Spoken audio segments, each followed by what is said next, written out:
હૃદયના જળ વડે મર્દન કરું છું ને શબ્દ કાગળ પર ઘસી ચંદન કરું છું.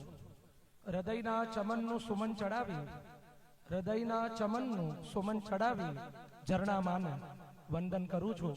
આ લક્ષ ચંડીને પ્રણામ કરું છું. ભાગ્યશાળી તમારી તો જય હો. આપણા શાસ્ત્રમાં તો એમ કહ્યું છે કે અંબાનું એક નામ પણ સહજ તારી દે, અને એટલા માટે જ એક બહુ મોટા સાધક થઈ ગયા. નામ તેનું ઉડિયા બાબા. આ ઉડિયા બાબા તો કહેતા, આ આટલું જબરદસ્ત કહેતા કે આમ ગાંઠે બાંધવા જેવું આ મંત્ર છે. મહાપુરુષોના વાક્ય હોય ને તે સહજ મંત્ર થઈ જાય. અને ઉડિયા બાબા કહેતા કે જર્મની કા બોમ્બ નિષ્ફળ જા सकता है, जर्मनी का बॉम्ब निष्फल जा सकता है, लेकिन दुर्गा का मंत्र नहीं. दुर्गाનું નામ, દુર્ગાનું સ્મરણ, ભગવતી દુર્ગાની શરણાગતિ એ સહજ રીતે તારી દે. અને અહીંયા છે ને બે તત્વનું સહજ કોમ્બિનેશન થયું છે, સમન્વય થયું છે. એક તો અંબા અને બા. આપણે જે આપણી માતાને બા કહીએ ને, આ બા શબ્દ પણ સંસ્કૃત ઉપરથી આવ્યો છે. સંસ્કૃતમાં અંબા શબ્દ, આ અંબાના આ પૂર્વ અક્ષરનો લોપ થઈ ગયો અને બા વધ્યો.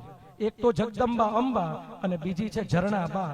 આ બંનેનું સહજ મજાનું કોમ્બિનેશન થઈ ગયું છે. આમ તો અમે બધા જ અભિષેકભાઈ ને બધા જ ભૂદેવો સહજ કહીએ કે 10 દિવસથી એ જે લાભ મળે છે આખા ભાવનગરને ને અમને, કે ન પિયરના સાસરે ઝરણા માના આશરે. આપણે બધા જ છે ને ઝરણા માના સહજ રીતે એમનો આશ્રય છે. અને કાલે જે સહજ રીતે આખી જે રાજોપચાર પૂજા કરી એવા ભાગ્યશાળી છે. ભગવતી જે બાલા ત્રિપુર સુંદરી જે ષોડશી છે ને, એની કલા, એની અમૃત કલાનું બહુ મહત્વ છે. મને ફરીવાર સંસ્કૃત સાહિત્યમાં કાલિદાસનો સંવાદ યાદ આવે છે. એકવાર ઝરણાબા, એકવાર ભોજરાજાની સભા હતી અને ભોજરાજાની સભામાં બધા વિદ્વાનો આવે અને પ્રશ્નો પૂછે, અને કાલિદાસ જ્યાં સુધી મોહર ન મારે ને ત્યાં સુધી પ્રશ્નનો જવાબ ન મળે. તો એક વિદ્વાન આવ્યો અને એમણે પ્રશ્ન પૂછ્યો કે અમૃત ક્યાં છે? અને જેટલા વિદ્વાનો હતા એ બધાને બુદ્ધિ પ્રમાણે એનો જવાબ આપે. એક વિદ્વાન કહે છે કે અબધવ, કે દરિયામાં અમૃત છે.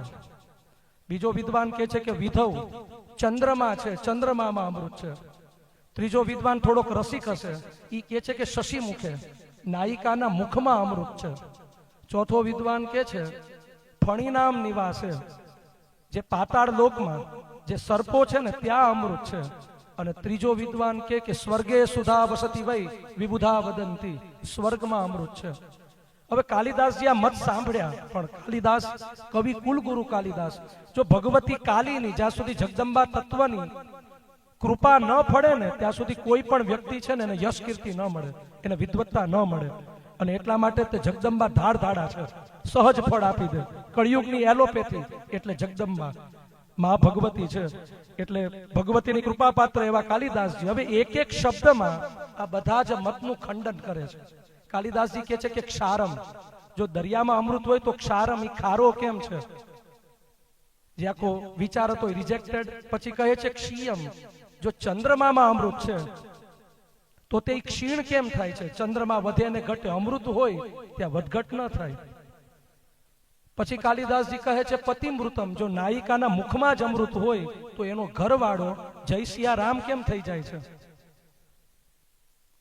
ક્ષારમ ક્ષિયમ પતિમૃતમ ગરલમ, જો પાતાળ લોકમાં અમૃત હોય તો સાપમાં ઝેર કેમ છે? ઝેર, ગરલ અને અમૃત સાથે ન હોય. અને પછી કહ્યું પતંતી, જો સ્વર્ગમાં અમૃત હોય તો ભગવદ્ ગીતા કહે છે એમ કે ક્ષીણે પુણ્ય મર્ત્ય લોકમ વિશંતિ, ત્યાં ગયેલો માણસ છે ને પાછો આવે, બધા રિટર્ન ટિકિટ થાય, સ્વર્ગમાંથી પણ રિટર્ન ટિકિટ થાય. તો question is that to be or not to be, Amrit ક્યાં છે? અને હવે કાલિદાસજી કહે છે કે કંઠે સુધા વસતી વૈ ભગવત જના નામ, જ્યાં મહાપુરુષો વસતા હોય, જ્યાં લક્ષચંડી જેવા આવા અવસરના અજવાળા થતા હોય તો અમૃત છે ને માતૃધામમાં છે, બીજે કાંઈ અમૃત નથી.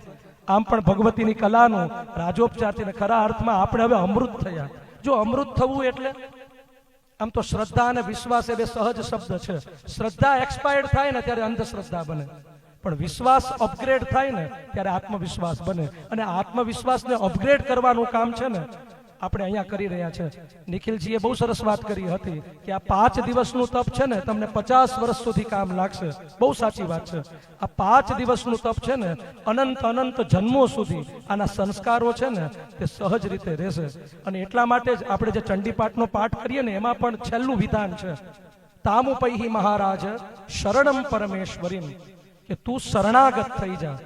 અને સાધક સહજ રીતે શરણાગત થઈ જાય. કાલે ઝરણામાં જેમ રાજોપચારની પૂજા કરતા હતા ને એમાંય જે આમ માને વીંજણો નાખવાનો હતો ને ઝરણામાં જેમ સાડીથી વીંજણો નાખતા હતા, મને ખરા અર્થમાં બા અને અંબા આ બંનેનું સહજ કોમ્બિનેશન દેખાણું. એટલે અમે પણ છે ને ઝરણામાંનો સાડીનો છેડો બા અમે પણ તમારો પકડ્યો કે સહજ રીતે તરી જઈએ.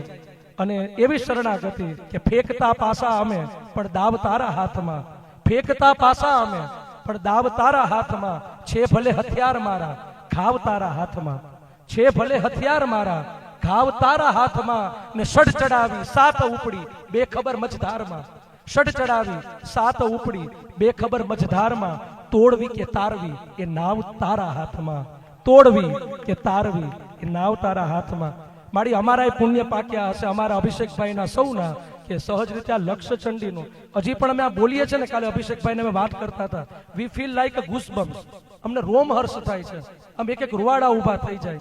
અને આપણા સંકલ્પ કેવા હોય કે નોકરી છોકરી એમાં આપણા સંકલ્પ પૂરા થઈ જાય છે, પણ મહાપુરુષોના સંકલ્પ હોય ને આવા કલ્પવૃક્ષ જેવા હોય. અને એનો લાભ છે ને એ સર્વને મળે.